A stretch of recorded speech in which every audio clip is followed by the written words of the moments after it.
Thank you very much, Jackie. Good morning, distinguished ladies and gentlemen. It is my pleasure to be here today to share with you just a few examples of how Standard Chartered Bank has been able to translate the global goals into local initiatives. When the goals were launched last year, they indeed were excellent and powerful aspirations for improving our world. But I can tell you that if you live or do business in any developing country, then you know that these SDGs are your business. And this is particularly so for us in our bank, especially as our footprints are typically in emerging markets in Asia, Africa, and the Middle East. But I want to tell you a little story first before I tell you some of the things that we're doing.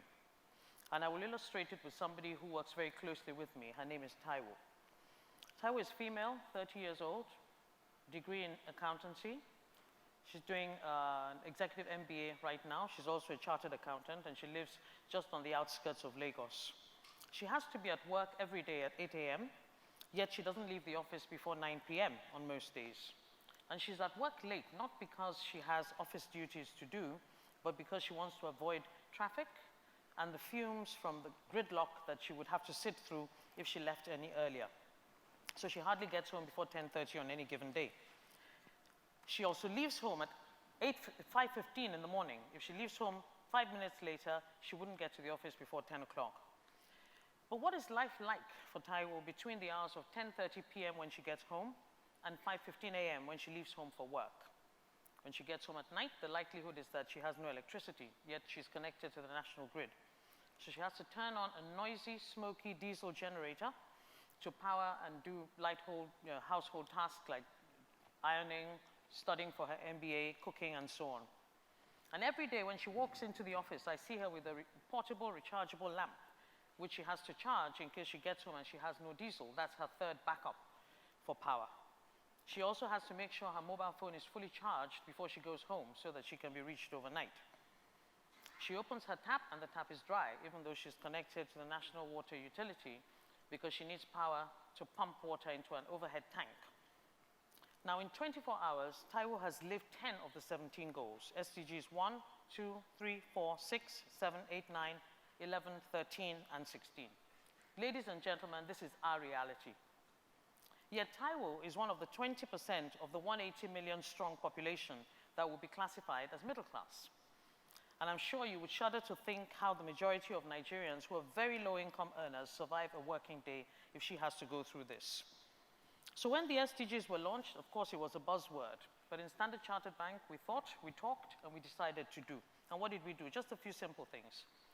The first thing is we became a founding partner of Project Everyone, which is a project to tell all 7 billion people in this world about the goals. And we did something very simple.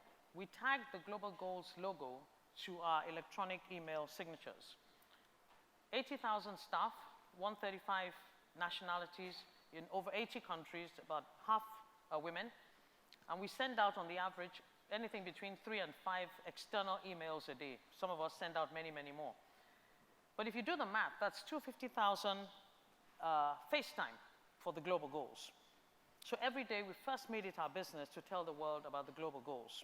And this aligns very much with our brand promise, which is here for good. But what else did we do?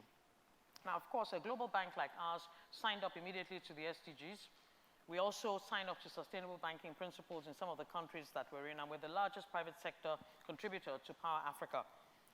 But much like the local networks and the role that they play in the Global Compact principles, in promoting the Global Compact principles, staff in each market looked at the 17 goals and selected those that resonated most with critical issues in our respective countries.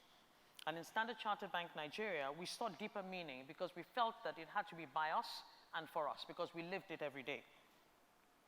As a local team, therefore, we chose 4 goals. We chose goal 1, 3, 4, and 5. No poverty, good health and well-being, quality education, and gender equality.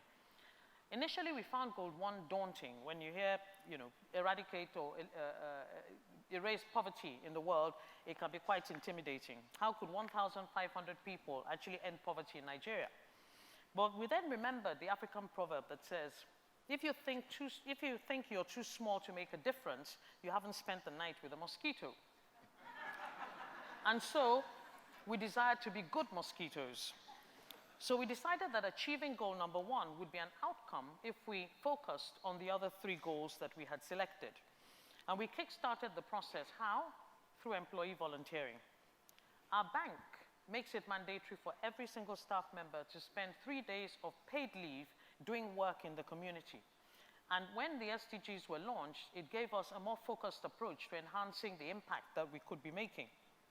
So I'll just give 3 quick examples since the SDGs were launched. We've raised over $100,000 in employee volunteering for 3,000 corrective eye surgeries and treatments.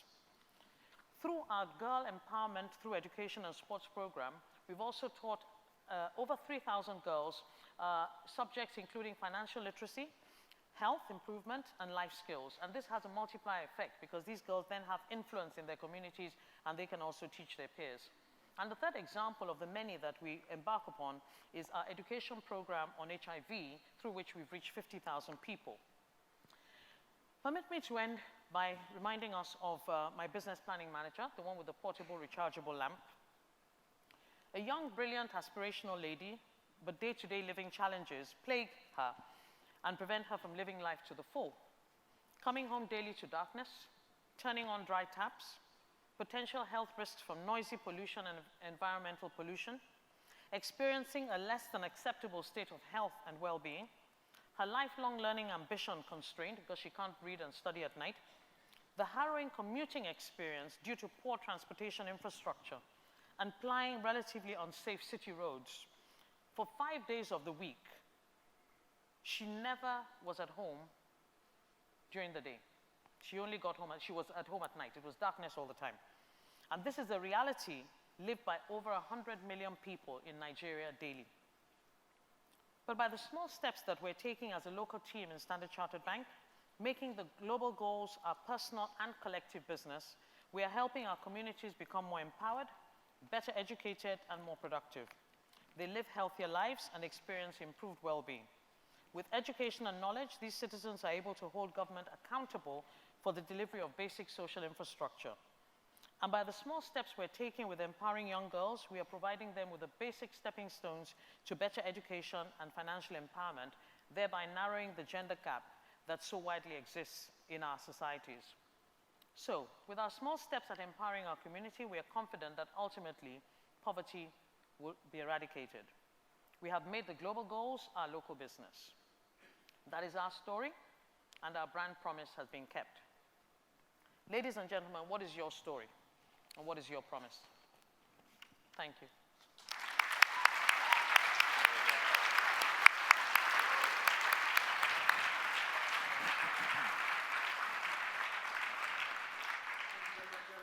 Thanks a lot, Henry. Bola, thank you very much.